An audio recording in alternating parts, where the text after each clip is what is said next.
大家睇唔睇到？清唔清楚？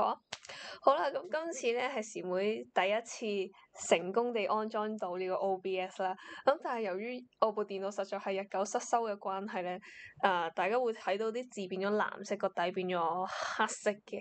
咁我之後咧就會拎去再修理一下部電腦啦，等大家之後睇得舒服啲嘅。好啦，咁講翻正題啦，時妹咧非常之幸運地喺專欄咧已經突破咗5年中啦，咁咧主要都係推介啲單棍為主啦。咁我記得最熱嗰條都成8倍幾㗎，而最冷嗰條咧就係上一期28倍 Q 啦，就係快博同埋星之願串成嘅冷 Q 啊！咁冇諗過真係星之願臨場大汗啊，由急大臨尾都可以衝得咁犀利啊！咁亦都冇諗過時妹嘅努力咧，原來真係有觀眾會睇到㗎。我時妹真係成功地賺到幾串魚蛋錢啊，好開心啊！所以咧，時妹嚟緊一定係會不負眾望㗎啦，把握季尾幾期嘅賽事咧，推介啲重心咧俾支持時妹嘅讀者們㗎啦。好啦，咁啊講翻第4場啦，今次咧其實想分享下第4場嘅。咁6月28號沙田日賽啦，total 就11場嘅賽事會喺 B 欄進行嘅。咁想分享下第4場嘅心水啦，都係推介一條單棍俾大家。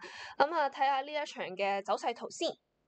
咁啊預計合火飛馳咧都係會好似上仗咁樣放頭啦，咁但係咧應該都有翻啲步速㗎，因為快馬都唔少啊，發光發亮啊、冠輝煌同埋超開心等等呢啲都會擺前走嘅。咁想講下，首先就係合火飛馳啦，雖然而家咧都幾熱下㗎，而家係2.2倍啦，大熱門。咁但係其實咧今季啲熱門馬甚至係初出表現得幾好嘅馬咧，再出都可以交到好表現嘅，譬如時妹之前都曾經寫過嘅白鷺金剛啦，跑第2，咁之後再出亦都係跑第2嘅。咁我覺得合火飛馳咧，哇呢個咩㗎？點樣熄咗佢？點樣熄咗佢？喂，等等，研究一下先，都唔係好識用呢部電腦。喂，係啦，熄到。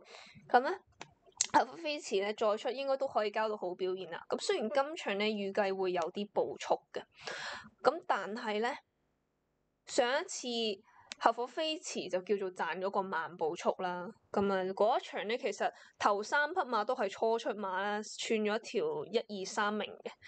咁可以睇翻佢上一場699賽事啦，雖然就叫做賺咗慢步速。你一起步嘅時候啊，咪前面快閘嘅。哇！熄咗聲先，係啦。咁但係因為沿途咧，佢抽咗12檔嘅關係啊，所以咧佢前速都要快少少啦，咁就去搶欄嘅。咁搶到欄之後咧，就拍住嗰隻就係澳遊波士啦。咁澳遊波士都有啲好犀利嘅馬，咁一陣再講啦。咁但係潘頓都好醒目嘅，雖然隻馬有少少搶口啦，同埋前速嗰度蝕咗少少，但係潘頓沿途咧都扯翻慢個步速㗎，咁等佢就可以舒舒服服咁樣放翻嚟啦。但係咧拍住佢後面嗰隻澳遊波士，其實守嗰個位都幾靚嘅，而且都係叫做賺步速同埋賺咗條欄啦。但係其實澳遊波士咧都幾直博㗎，我記得嗰時成13倍嘅獨贏賠率，因為佢嗰課賽前嘅大閘咧都係沿途貼欄快放，跟住就掟甩4、5個馬位嘅，咁所以澳遊波士都係啲幾勁嘅馬。咁上一仗就抽到12檔輸俾呢一匹澳遊波士，都係啲叻馬嚟嘅，咁所以我相信合火飛馳應該都係啲有質嘅馬嚟㗎啦，咁只係輸半個馬位嘅啫。咁再加上啦，同係馬嘅合火奔馳咧，啱啱就贏咗精英杯啦，咁希望可以為呢個同係馬同埋呢一個馬房咧，去增加多少少運氣啦。咁其實呢一場咧，我覺得個水準都叫做可以嘅，雖然咧時間就偏慢嘅，咁但係我覺得再出咧3甲馬都唔可以飛走佢啦。咁另一匹我都想推介嘅就係呢一匹嘅冠輝煌啦。哇！原來開咗咁多視窗出嚟，好，哎呀，唔係超步速啊，千祈唔係呢隻啊。係冠輝煌啦，咁亦都係另一匹初出馬嚟嘅。咁呢匹馬其實咧，佢賽前咧就話點解咁樣雙環紀錄嘅？賽前就試咗好多課大閘啦，total 好似係6課大閘嘅。咁大家可以睇下啦，呢度飛，咁咧就飛到去咧對上一次嘅大閘啦，喺6月20號進行嘅。咁呢一場咧嘅大閘可以睇下當日嘅試閘時間啦，都幾快下㗎喎。嗱，1分12秒04，咁大家睇下下面嗰啲啊，1分12秒5啊，1分12秒17，1分1分02呢個唔關事嘅，1050米嚟嘅。咁下面嗰啲都係啲東方寶寶啊、幸運傳承呢啲都 OK 嘅馬嚟。咁但係咧再快少少咧，1分11秒68咧就係同場和順咁呢2班馬咁快去4線咧，其實都唔係話太多嘅啫。咁所以其實呢個時間係我覺得都合格嘅。咁我哋再睇埋冠輝煌嘅試閘表現啦。好。等等啊，因為今日唔單止係呢一個嘅液晶體有問題，繼續試閘第二組泥地連個1200米啊！網速都有少少問題，所以咧今次就當係師妹第一次開齋嘅試驗品啊，白老鼠啊！好，咁我哋睇下呢一課嘅試閘啦。我應該飛唔到嘅，因為佢應該好似又要逼我哋睇晒，係啊，飛唔到。咁咧冠輝煌就貼欄嗰隻啦，白衫。酒紅色帽嘅，咁其實呢一課閘咧，我覺得都幾 copy 遨遊波士嗰課大閘嘅，因為又係沿途貼欄放順啦，臨尾又係都掟得幾個馬位嘅，咁最主要係睇下佢個餘勢啦，俾唔俾我飛啊？好，俾我飛嘅，咁啊睇下佢衝終點嘅時候咧，其實我覺得隔離啲馬就唔係話真係咁叻嘅啫，即係衝得可能好少少嘅就係嗰隻勇創高峰啦，咁但係睇埋餘勢咧，其實唯一一隻冠輝煌係餘勢最強勁嘅，睇下去到轉彎位嘅時候咧，都依然係勁有餘勢咯。臨尾嗰啲其實都開始力弱噶啦，但係唯獨是係冠輝煌嘅餘勢咧特別好，所以咧我覺得呢隻馬初出咧都係要包翻。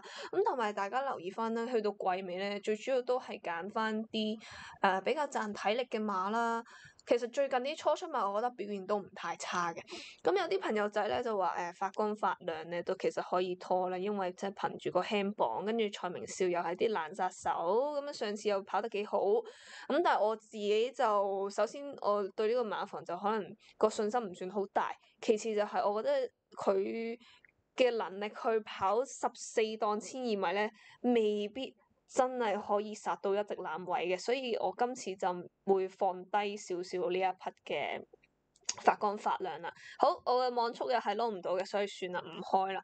咁另一匹咧都可以分享一下嘅，其實呢一匹我覺得比較少少係概念馬嚟嘅，就係隻超開心啦。其實佢又係啲冇乜走勢嘅馬嚟嘅，但係咧呢一個騎練組合啦，告東尼同埋中翼咧，經常都會有一啲冷門又或者係落班咧，明明喺3班冇乜走勢，跟住去到4班又會殺到入嚟，跑第一跑第二咁樣，所以等等啊，唔好意思，其實唔係想撳呢個，但係咧我唔係好識操作呢一部電腦，好，撳翻告東尼先，飲啖嘢。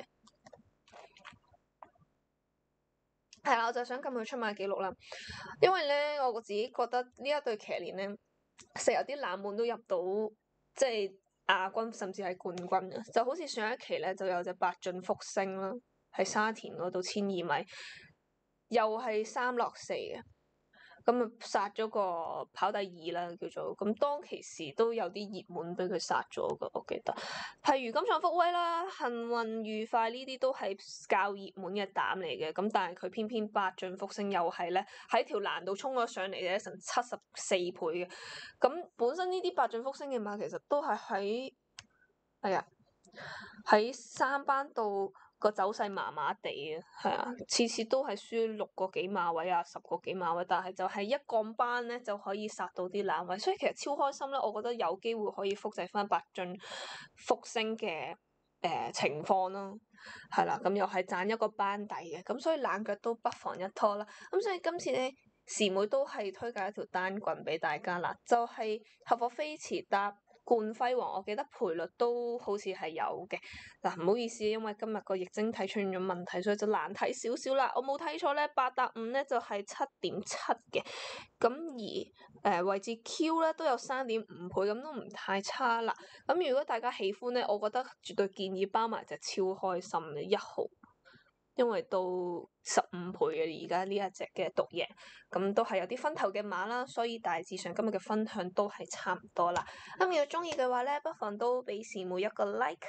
同埋 share 同埋 subscribe 啦，同埋因為時妹初次用呢個 OBS，所以咧技術上都唔係太熟練啦。希望如果觀眾咧有啲可能建議啊或者 feedback 咧，都不妨留言咧話俾我聽啦，或者你哋中意邊一匹馬咧，都不妨留言同我去即係分享一下啦。咁今集咧亦都差唔多啦，記得大家要留意翻我嘅社交媒體啦，包括我嘅 Facebook 啦、Keisha 的勝利之門啦，主要啲專欄都係會 post 喺嗰度嘅。咁另外 Instagram 有時都會拍下啲 shorts、啲 reels 短片俾大家啦。咁今集就差唔多，我哋下集再見啦，拜拜。